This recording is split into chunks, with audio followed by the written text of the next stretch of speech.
বনলতার মুখের ঝামা ঘষে লাজুকে নিজের বাড়িতে ফিরিয়ে নিয়ে গেল অনুভব। সম্পূর্ণ জানতে ভিডিওটিতে একটি লাইক করে দেখতে থাকো। গল্পের শুরুতেই দেখা যায় রাত হয়ে গেছে। কি করবে লাজু বুঝে উঠতে পারছে না। সকাল হলেই যেতে হবে কলেজে ভর্তির জন্য। এরপরে লাজু ভাবে যে কোনো একটা সিদ্ধান্ত তাকে নিতেই হবে। মনে পড়ে যায় আসার পরে কমলা তাকে একটা জিনিস দিয়ে বলেছিল খুব সাবধানে রাখতে, সোনার জিনিস। আর লাজু ভাবে মা তো আমাকে এই গয়নাগুলো দিয়েছিল সাবধানে রাখতে, আর বলেছিল বিপদে এই গয়নাগুলোই ভরসা। এগুলো তো আমারই গয়না, তাই এই গয়নাগুলো দিয়েই আমাকে যা করার করতে হবে। এর মাঝখানে বনলতা অনুভবের সাথে কথা বলতে থাকে আর বলে, আচ্ছা অনুভব, দেখো আমিও চাই লাজু জীবনে কিছু একটা করুক, কিন্তু তোমাকে একটা কথা বলার ছিল। অনুভব বলে, কি কথা? হ্যাঁ, তোমাকে তো আর একটা কথা বলাই হয়নি। লাজু আমাদের বেঙ্গল মেডিকেল কলেজে চান্স পেয়ে গেছে। তুমি তো নিশ্চয়ই জানো যে এটা আমাদের কতটা টপ একটা কলেজ, আর এই কলেজে লাজু চান্স পেয়েছে। আমার তো খুবই আনন্দ হচ্ছে, গর্ব হচ্ছে এটা ভেবে যে আমি একদিন হলেও লাজুকে পড়িয়েছিলাম। তখনই বনলতা বলে, তো খুব ভালো কথা, কিন্তু কলকাতায় এসে ও কোথায় থাকবে? ওকে কিন্তু তুমি আর এই বাড়িতে ফিরিয়ে নিয়ে এসো না অনুভব। আসলে ও আসলে কিন্তু আমার একটু আনকমফর্টেবলই লাগবে। এমনিতেই তোমার আর আমার সম্পর্কটা এখনও ঠিকঠাক জোড়া লাগেনি। তুমি তো আমাকে পছন্দই করছো না। আমাদের মধ্যে যে একটা সুস্থ স্বাভাবিক সম্পর্ক আছে, স্বামী স্ত্রীর সম্পর্ক, সেটা হয়তো তুমি ভুলে গেছো। অনুভব তখন বলে, দেখো বনলতা, আমি তোমাকে কথা দিতে পারবো না যে আমি লাজুকে এই বাড়িতে আনবো না। লাজু নিজেও অবশ্য বলেছে ও হোস্টেলে থাকবে। ও যদি হোস্টেল পেয়ে যায় তাহলে আমার কোনো ব্যাপারই নয়, আর যদি ও হোস্টেল না পায় তাহলে ও এই বাড়িতেই থাকবে। আমি তোমাকে এই কথাটা আজকেই জানিয়ে দিলাম। এরপর কি সিদ্ধান্ত তুমি নেবে সেটা তোমার উপর ডিপেন্ড করছে। আশা করছি তুমি বুঝতে পেরেছো। বনলতা বলে, কিন্তু ওকে এই বাড়িতে নিয়ে আসলে যে তোমার আর আমার সম্পর্কের অবনতি ঘটবে, সেটাই কি তুমি চাইছো? অনুভব বলে, আমি কি চাই আর কি চাই না সেই ব্যাপারে আমি তোমার কাছ থেকে কোনো কিছু শুনতে চাই না। শুধু এটুকু শুনে রাখো, লাজুর যা ট্যালেন্ট আছে সেই ট্যালেন্ট কখনোই নষ্ট হবে না। সেই ট্যালেন্ট আমি নষ্ট হতে দেব না, আর তার জন্য আমাকে যা করতে হয় সবটাই করব। এর মধ্যেই সকাল সকাল লাজু চলে গিয়েছিল বাইরে গয়না বন্ধক দিতে, আর সেই গয়না বন্ধক দিয়েই ফিরে এসেছে। কমলা তখন বলে, সকাল সকাল কোথায় গিয়েছিলে? লাজু বলে, আমার একটা খুবই গুরুত্বপূর্ণ কাজ ছিল, সেটা করতেই গিয়েছিলাম। কমলা বলে, খুবই গুরুত্বপূর্ণ কাজ? তা কি এমন কাজ যেটা বাড়িতে কাউকে বলে যাওয়া যায়নি? সংসারের থেকে গুরুত্বপূর্ণ কাজ বাইরে কি হতে পারে? এর মধ্যেই দীপা আর লাজুর বড় যা চলে এসেছে। লাজু তখন বলে, ওই তো তুমি রেডি হয়ে গেছো, চলো আমাদেরকে একটু বেরোতে হবে। সুদেব বলে, না না আমি রেডি তো হইনি, কিন্তু কোথায় যাব? লাজু, তুই কি টাকা জোগাড় করতে পেরেছিস?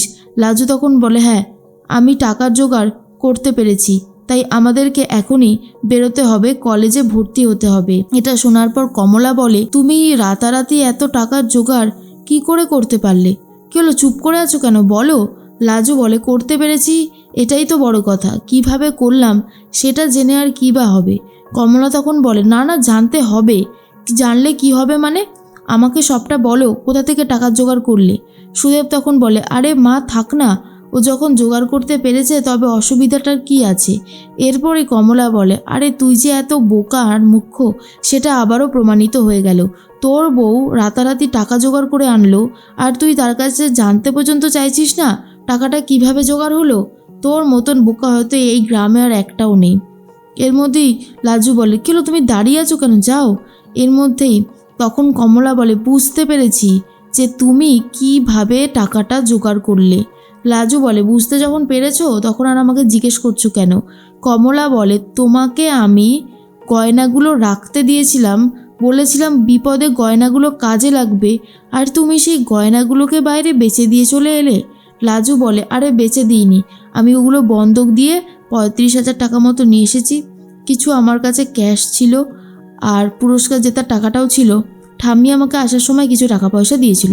সব কিছু মিলিয়ে ওই 53,000 টাকা মতন আমার কাছে হয়েছে, যা ভর্তি হবার পরে আমার হোস্টেল ফিও কিছুদিন চলে যাবে। তো হয়ে গেল ব্যবস্থা।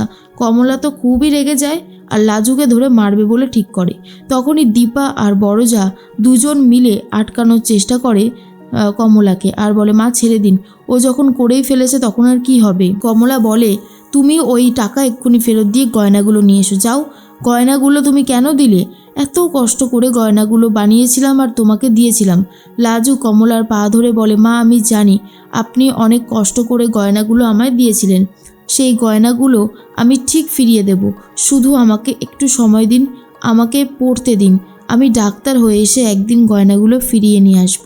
কিন্তু কমলা একদমই লাজুর কথা বিশ্বাস করতে চায় না আর বলে তোমার মতন সর্বনাশী মেয়ে আমি আর একটাও দেখিনি। এরপর সুদেব এসে পায়ে ধরে কমলার আর বলে আর কখনো এরকম করবে না, একবার ওকে ডাক্তারিটা পড়তে দাও, ও পড়লে অনেক বড় ডাক্তার হবে আর তখন আমাদের অভাব থাকবে না। কিন্তু কমলা আর কি করবে বুঝে উঠতে পারে না। তখনই দীপা বলে মা টাকা যখন জোগাড় হয়ে গেছে তখন পড়তে যাক, দেখো একদিন ছোট বৌদি অনেক বড় ডাক্তার হয়ে ফিরে আসবে। এর মধ্যেই সকাল সকাল অনুভব বেরিয়ে গেছে। তখনই বনলতা ভাবে এত সকাল সকাল বেরিয়ে গেল, কোনো কিছু আছে নাকি? বিদেশ থেকে কি ওর অফিসের লোকজন আসবে, নাকি লাজু ভর্তি হতে আসবে বলে চলে গেল? আচ্ছা লাজু এখানে আসবে আর অনুভব দেখা করবে না, সেটা কি হতে পারে? না, আমার কোথাও একটা ডাউট হচ্ছে। এরপর সুদেব আর লাজু বেরিয়ে এসেছে কলেজে যাবে বলে। সুদেব তখন বলে লাজু তুই এই কাজটা করে না মাকে অনেক বেশি দুঃখ দিয়ে দিয়েছিস রে। তখন লাজু বলে সে আমি জানি, কিন্তু একদিন আমি ডাক্তার হয়ে গেলে এইসব দুঃখ কষ্ট সবটাই চলে যাবে, শুধু একটু সময়ের অপেক্ষা। সুদেব বলে তাই যেন হয়। এর মাঝখানে লাজুকে ফোন করেছে বনলতা। লাজু বলে বলো বনলতা দিদি। বনলতা বলে হ্যাঁ রে লাজু, তুই কি আজকে কলকাতায় এসেছিস? তখনই লাজু বলে হ্যাঁ, আজকে তো আমি ভর্তি হতে এসেছি কলেজে। তখনই বনলতা বলে তোর সাথে কি অনুভব আছে? তখন লাজু বলে দেয় না, আমার সাথে তো আমার বরই আছে, আর দুপা এগুলোই আমার কলেজ। কেন বলো তো? বনলতা বলে না আমি এমনি ফোন করেছিলাম, বলেই ফোনটা কেটে দেয়। লাজু বুঝতে পারে বনলতা দিদি এবারে আমাকে নিয়ে আর খিটকেলকে নিয়ে সন্দেহ প্রকাশ করছে, আর সেটা আমি খুব ভালো মতন বুঝতে পারছি। তার মাঝখানেই লাজু দেখতে পায় চলে এসেছে অনুভব।